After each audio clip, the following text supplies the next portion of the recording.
February 16, 1944. Before dawn, more than 500 miles from the nearest American-held beach, the largest concentration of aircraft carriers ever assembled in the Pacific begins launching planes, not towards an invasion beach, but towards a fortress no one intends to capture. Truk Lagoon.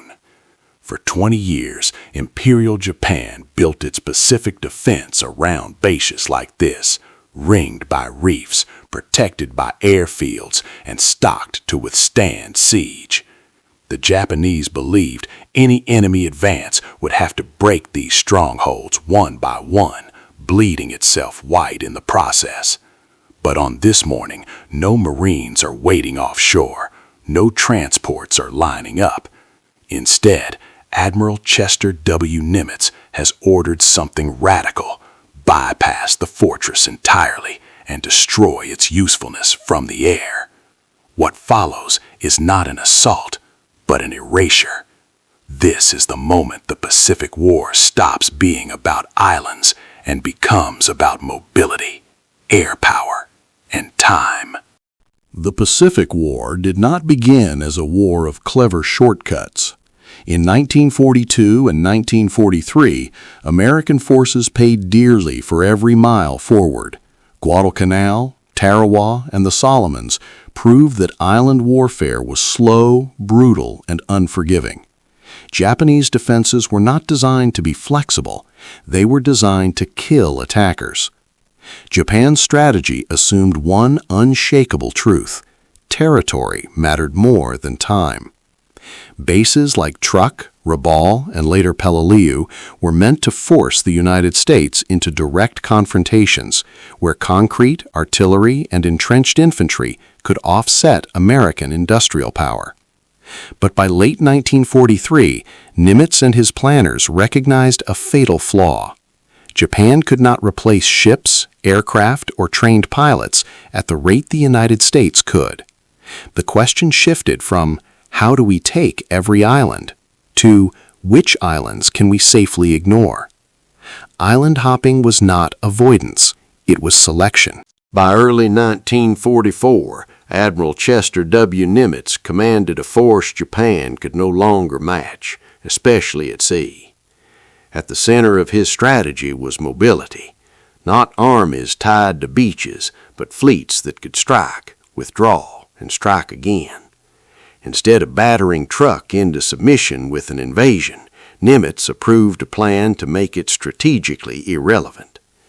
The task would fall to Vice Admiral Marc Mitscher and Task Force 58, 9 carriers in total, 5 Essex-class fleet carriers and 4 light carriers. Not the exaggerated numbers critics sometimes claim, but still overwhelming. Over 500 operational aircraft, carefully managed, precisely coordinated. Their mission was not conquest, it was paralysis. Destroy Truk's air power, sink its shipping, sever its supply lines, and then leave. If Japan's strongest base could be neutralized without invasion, every other fortress suddenly became optional. At dawn on February 17, 1944, the first wave of American carrier aircraft reached Truk. Japanese radar detected them too late. Fighter planes were caught on the ground, fuel dumps ignited, runways cratered under repeated strikes. Within hours, Truk's air defenses collapsed, not because the base was weak, but because it was fixed in place. Over the next 2 days, Mitscher's pilots sank more than 40 Japanese ships, destroyed hundreds of aircraft, and shattered the illusion that Truk could protect Japan's inner defenses. No invasion followed, no occupation came. Instead, Truk became a prison, holding tens of thousands of Japanese troops who could no longer influence the war. They were not defeated in battle, they were defeated by irrelevance. This was the moment Japan's Pacific perimeter stopped being a shield and became a liability. From the outside, bypassing Truk looked reckless. Inside the U.S. Navy, it was the product of hard arithmetic. An invasion would have required multiple Marine divisions, weeks of bombardment, and the diversion of carrier strength just as the United States prepared for its next objective, the Marianas. Intelligence estimates suggested more than 30,000 Japanese troops on Truk, dug into caves and concrete. Even if captured, the base would consume men and resources better used elsewhere. Nimitz understood something older generals often did not. Victory in the Pacific would be decided by logistics, not possession. Every island taken had to be supplied, defended, and repaired. Every island skipped freed ships, fuel, aircraft, and time. Truk was not spared because it was strong. It was skipped because it no longer mattered. Operation Hailstone revealed a new reality. The front line in the Pacific was no longer a beach. It was wherever Mitscher's carriers could sail. Task Force 58 did not hold territory. It denied the enemy the ability to use it. With fast carriers, Nimitz could strike hundreds of miles beyond the reach of land-based aircraft, collapse Japanese air power, and withdraw before a counterattack could form. This mobility forced Japan into a defensive posture it could not sustain. Fixed bases required constant resupply. Carriers did not. Every strike drained Japan's remaining trained pilots, losses that could not be replaced. The carriers became a moving wall of air power, advancing without occupying a single square mile of ground. For the first time, the Japanese defensive perimeter existed only on maps. The logic tested at Truk was immediately applied elsewhere. In January and February 1944, U.S. forces seized Kwajalein and Eniwetok in the Marshall Islands, not by attacking every Japanese position, but by isolating them. Carrier aircraft suppressed enemy airfields, while amphibious landings focused only on targets essential for forward air bases. Islands bypassed were left intact, but useless. Japanese garrisons watched American forces sail past them, unable to intervene. This was not mercy. It was strategic suffocation. Supplies dwindled, disease spread, command structures collapsed. The bypass strategy accelerated the American advance by months and shattered Japan's ability to predict where the next blow would fall. Japan had prepared for a war of attrition. What it faced instead was a war of momentum. Each bypassed fortress weakened the next one. Each carrier strike shortened the war's timetable. Japanese planners now faced an impossible choice: defend every island and fail everywhere, or concentrate forces and risk being bypassed entirely. There was no answer to American industrial output combined with mobile sea-based air power. By mid-1944, Japan's defensive perimeter was collapsing inward, not because it was penetrated, but because it was ignored. The decisive battles were still ahead, but the outcome was no longer in doubt. The Pacific War had become a race Japan could not win. The capture of the Marshall Islands did more than provide airfields. It shattered the geographical logic of Japan's defense. From Kwajalein and Eniwetok, American aircraft could now reach deep into the Central Pacific, while fast carriers operated with shorter supply lines and faster turnaround times. For Nimitz, the Marshalls were not an endpoint, they were a launch pad. Japan's inner ring of defenses, once thought secure, was suddenly exposed. The next objective lay even closer to the Japanese homeland, and its loss would have consequences far beyond territory. Yet the decision was not obvious. Advancing meant bypassing more fortified islands, leaving enemy troops behind. Critics warned this would allow Japanese forces to strike American supply lines. They were wrong. Those garrisons had already been neutralized by air power and isolation. The gate was open, and Japan had no way to close it. The next target was the Marianas, Saipan, Tinian, and Guam. Unlike Truk, these islands could not be ignored. From their airfields, long-range bombers could strike the Japanese home islands directly. This was the strategic difference between destruction and decision. Nimitz understood that the war would not end by starving isolated garrisons alone. It would end when Japan's ability to wage war collapsed at its source. The Marianas offered that possibility, but capturing them meant inviting a decisive response from the Imperial Japanese Navy. For the first time since Midway, Japan would commit its remaining carrier force. What began as a bypass strategy was now forcing the enemy into a fight it could not avoid. By June 1944, Japan could no longer afford to retreat. The loss of the Marianas would place American bombers within range of Tokyo. For the Japanese High Command, this was unacceptable. Fleet Admiral Suwemu Toyota ordered a decisive engagement, Operation A-Go. Every remaining carrier, every trained pilot, and every available aircraft would be committed. It was the battle Japan had been preparing for since 1942. But the assumptions behind it were already outdated. Japan still believed land-based aircraft could weaken American carriers before the fleets met. They did not account for what Mitscher's fast carriers had become, a self-contained system of air power, radar control, and rapid replacement. The trap was set, but it was not the Americans who had walked into it. The bypass strategy was never about avoiding battles. It was about choosing them. By skipping Japan's strongest fortresses, Nimitz forced the Imperial Navy to fight under conditions it could not control, far from secure bases, with fewer pilots, and against an enemy that could replace losses overnight. When the fleets finally collided east of the Marianas, the outcome reflected months of strategic decisions made long before the first shot was fired. Carrier warfare had become a contest of systems, not courage. Radar, pilot training, logistics, and industrial depth mattered more than individual ships. The decisive moment of the Pacific War was approaching, and when it arrived, it would not be an accident. June 19, 1944. East of the Mariana Islands, two carrier fleets maneuvered toward each other across hundreds of miles of open ocean. For Japan, this was the decisive battle they had waited for since Midway. For Nimitz, it was the consequence of choices already made.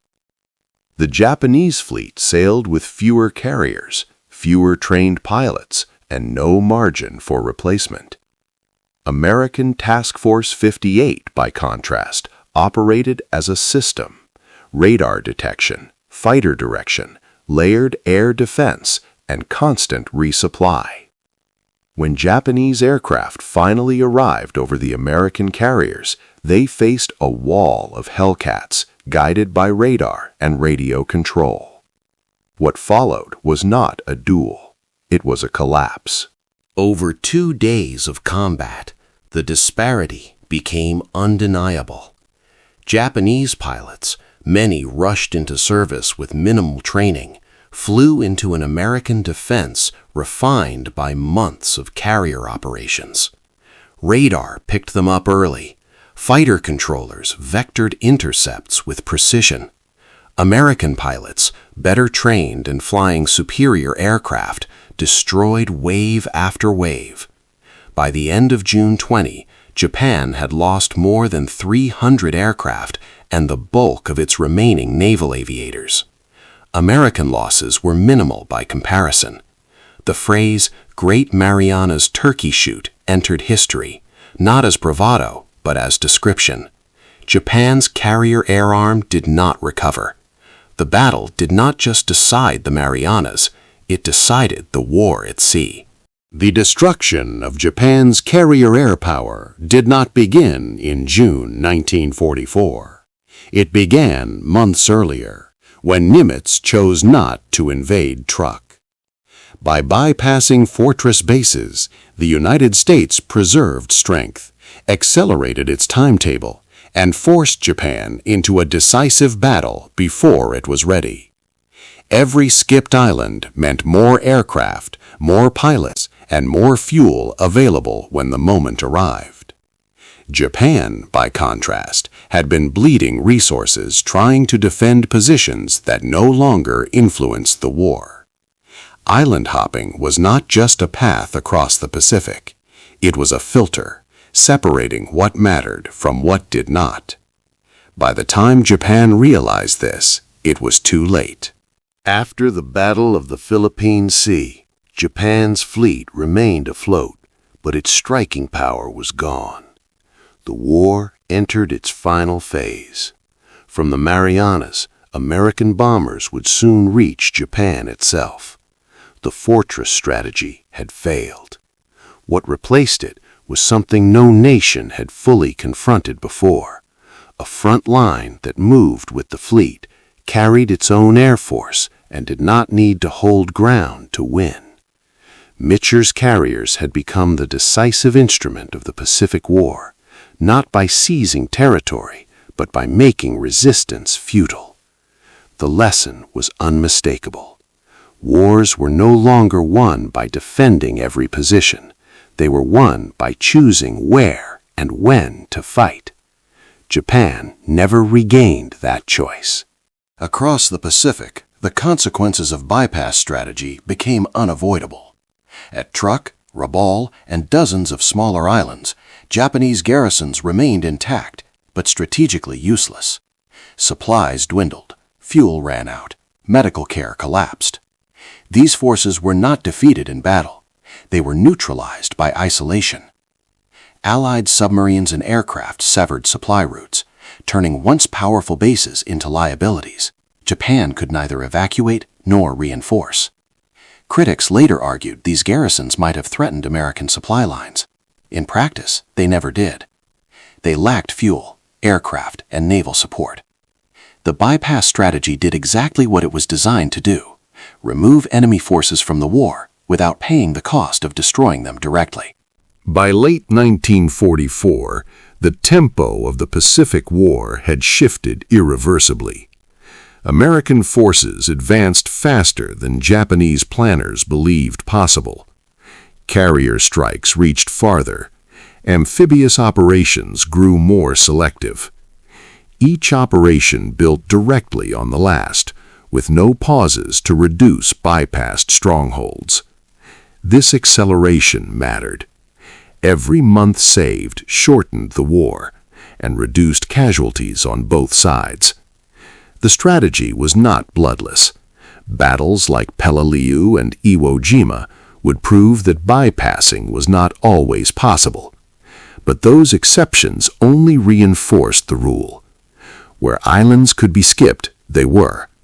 Where they could not, overwhelming force was applied. This balance defined the final year of the war. Chester W. Nimitz did not invent island hopping. What he changed was how it was applied. He treated geography as flexible, not fixed. Strong points were no longer objectives simply because they existed. They had to justify themselves strategically. This approach demanded discipline, resisting pressure to attack every enemy position, and accepting criticism for leaving battles unfought. But it aligned perfectly with American strengths: industrial output, carrier aviation, logistics, and trained personnel. By turning mobility into a weapon, Nimitz ensured that Japan's strongest bases became irrelevant before they were destroyed. It was not brilliance in isolation. It was strategy matched to reality. Marc Mitscher's carriers did more than win battles. They demonstrated a future. Naval power was no longer defined by gun range or armor thickness. It was defined by reach, coordination, and sustained air operations at sea. Task Force 58 could strike, withdraw, refuel, and strike again, anywhere within range of its aircraft. This mobility shattered Japan's ability to predict or counter American operations. The Pacific War became a contest Japan could neither slow nor redirect. Long after 1945, navies around the world would adopt the same lesson. The aircraft carrier was no longer a supporting element. It was the battlefield itself. Japan built its Pacific defenses on the belief that strength would compel confrontation. Nimitz and Mitscher proved the opposite. Strength, when isolated, could be ignored. By skipping Japan's strongest bases, the United States denied them purpose, drained Japan's remaining power, and forced decisive battles on American terms. The Pacific War was not won by conquering every fortress. It was won by deciding which fortresses no longer mattered. This was not avoidance, it was selection, and in that choice lay the outcome of the war.